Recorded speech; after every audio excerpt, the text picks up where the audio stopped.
Olá pessoal, tudo bem? Estou aqui disponibilizando então uma pequena apresentação sobre áreas de preservação permanente. Esta apresentação especificamente é uma apresentação que vai falar sobre aquelas faixas de preservação no entorno de lagos, lagoas, reservatórios, quando for o caso, e também sobre outras áreas similares.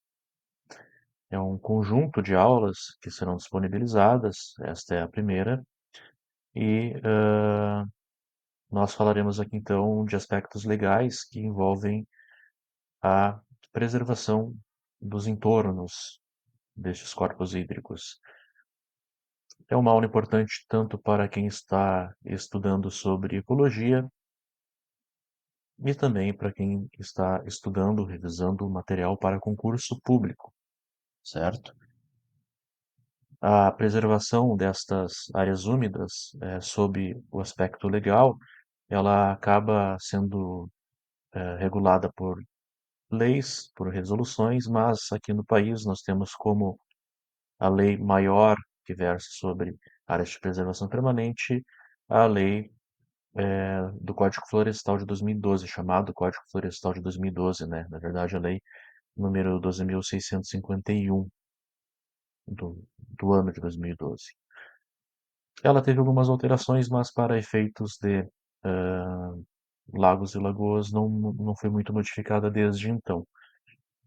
Bom, considerando então a Lei 12.651, nós temos como definição de área de preservação permanente, para efeitos desta lei, que são as áreas protegidas, cobertas ou não por vegetação nativa, isso é importante, né? Elas podem estar ou não cobertas por vegetação nativa, com a função ambiental de preservar os recursos hídricos, a paisagem, a estabilidade geológica e a biodiversidade, facilitar o fluxo gênico de fauna e flora, proteger o solo e assegurar o bem-estar das populações humanas. Lá no artigo 4º desta lei, nós temos a informação de que considera-se como área de preservação permanente, em zonas rurais urbanas, né, as seguintes situações. Nas áreas rurais, certo, no entorno dos lagos e lagoas naturais, em áreas rurais, nós teremos uma faixa de preservação permanente medida a partir da borda, né, deste corpo hídrico, desse lago, de 100 metros. Isso se este lago natural for acima de 20 hectares de superfície. Agora, se for inferior a 20 hectares de superfície, a faixa marginal, que vai ser correspondente à APP, será de 50 metros. Então, recapitulando, se tem um lago em uma região rural, né, e este lago possui menos de 20 hectares, nós teremos, então, uma área de preservação permanente de 50 metros, na faixa marginal a partir dos limites do lago, e se for acima de 100, desculpa, se for acima de 20 hectares, nós teremos uma faixa marginal de APP correspondendo a 100 metros. Nas áreas urbanas, isso se modifica. Nós temos uma faixa marginal de 30 metros, né? Um buffer no entorno do lago correspondente a 30 metros, e não varia. Em toda a zona urbana se comporta desta forma. Um esquema bem básico, né, aqui, que nas áreas rurais, então, nós temos 100 metros de APPs, nas superfícies, nos lagos com superfícies acima de 20 hectares, e quando essa superfície é inferior, né, a 20 hectares, a área de preservação permanente é de 50 metros. Nas áreas urbanas, né, nós temos essa situação em que não varia a faixa, ela continua sendo de 30 metros, independente da superfície do lago ou da lagoa. Lembrando que nós estamos falando de lagos, lagoas naturais, certo? Quando nós pensamos em reservatórios de água artificiais, ou seja, que nós construímos esses reservatórios, quando eles são decorrentes de barramento de um curso hídrico, nesse caso específico também pode haver licença, ou melhor, pode haver área de preservação permanente. E esta área de preservação permanente, ela vai ser definida na licença ambiental do empreendimento, certo? Então, independente da atividade econômica que vá ser desenvolvida naquele local, eh, se for uma atividade decorrente de barramento ou represamento de curso d'água natural, a licença ambiental, que vai ser emitida pelo órgão ambiental lá no momento do licenciamento, é que vai definir uma faixa de preservação permanente, certo? Então não quer dizer que não tenha reservatórios artificiais, não tenham áreas de preservação permanente. Eles podem ter, mas quem define é o órgão ambiental no momento do licenciamento. Isso quando eles são decorrentes de barramento, né, ou represamento de cursos d'água naturais.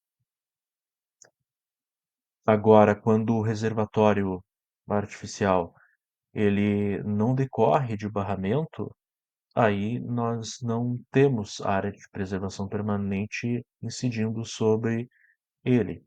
Então, recapitulando como dito no slide anterior, se for um barramento de um curso d'água natural, vai ter uma APP que vai ser definida pelo órgão licenciador, né, na licença, mas se for aqui algo que não decorre de barramento, aí nós não temos, então, área de preservação permanente pré-estabelecida.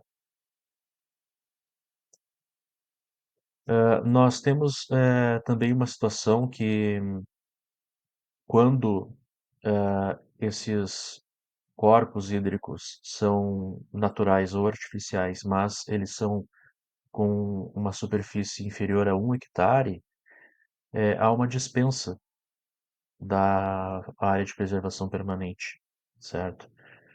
Desde que não haja, aliás, não pode haver também, né, nova supressão de áreas de vegetação nativa. É claro, é certo se fizeres o licenciamento para isso, né? Mas, se a área, então, tiver menos de 1 hectare, não necessariamente vai haver área de preservação permanente ali, certo? 1 hectare de superfície, considerando o espelho d'água, né? Tem uma outra questão importante também que a lei versa, que é que quando o reservatório artificial ele é destinado à geração de energia ou abastecimento público, a pessoa, ou no caso o empreendimento que vai fazer essa atividade, ele acaba ficando obrigado a adquirir, desapropriar, né, e fazer, ou fazer uma instituição de uma servidão administrativa das áreas de preservação permanentes criada no entorno desses reservatórios que vão servir então para geração de energia ou abastecimento público, né? Sendo que essas áreas de preservação permanente, elas são estabelecidas no licenciamento ambiental, o tamanho delas, né? Então é o órgão ambiental que estabelece quando do licenciamento, vai vir na licença, né, a licença prévia do empreendimento. E o órgão ambiental vai ter que observar, né, uma faixa mínima de 30 metros e máxima de 100 metros, se a área for rural, e se a área for urbana, né, passa a ser uma faixa mínima de 15 metros e no máximo de 30. Então tem uma possibilidade aqui do órgão ambiental definir, né, uma faixa de preservação permanente de acordo com os critérios que ele utilizar para avaliar os impactos ambientais decorrentes do licenciamento. Nós temos que levar em conta também que nas áreas de preservação permanente é autorizada, né, algumas atividades, por exemplo, atividades pastoris, de ecoturismo, turismo rural, etc., desde que a área onde ocorre essa atividade tenha sido consolidada, seja uma área consolidada até eh, julho de 2008, certo? Então, às vezes a gente passa por alguns lugares e nós vemos que a área de preservação permanente não seria aquela faixa pré-determinada lá no início do, do, do- da lei, mas na verdade existem possibilidades de uso, né? Desde que as áreas sejam consolidadas antes da entrada em vigor propriamente dita da regulamentação dessa lei. É, por exemplo, imóveis rurais, né?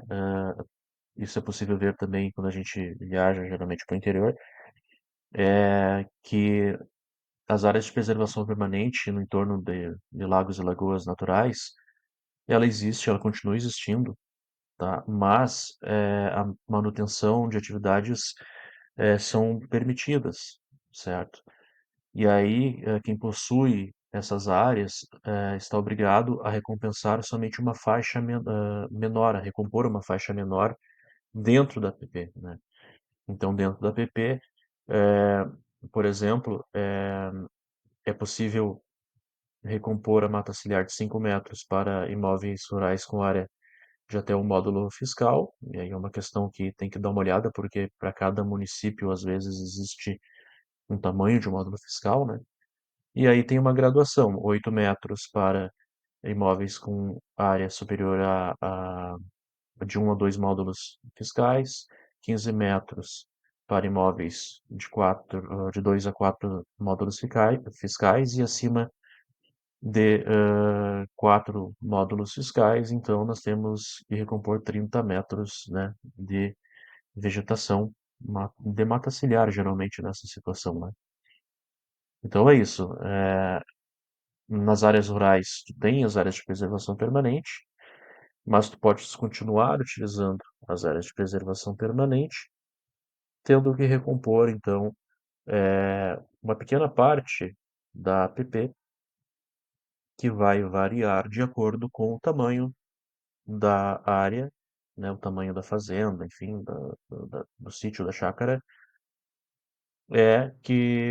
e associado, né, a os módulos fiscais. Então, é o tamanho da área correspondente aos módulos fiscais. E aí tem uma graduação aqui que tem que ser vista caso a caso, certo? De maneira resumida, é isso que nós temos na lei federal sobre áreas de preservação permanente. Eu não estou entrando aqui em avaliações de resoluções que podem versar sobre o tema, porque existe, por exemplo, alguma discussão ainda sobre a aplicabilidade de resoluções do CONAMA e também as resoluções do CONSEMA variam de estado para estado, né? Então não tem por que trabalhar isso de uma forma mais genérica, como visto aqui nesta aula, tá bom? Espero que vocês tenham gostado e em breve aí teremos novos vídeos tratando sobre esses temas associados a licenciamento ambiental, a ecologia,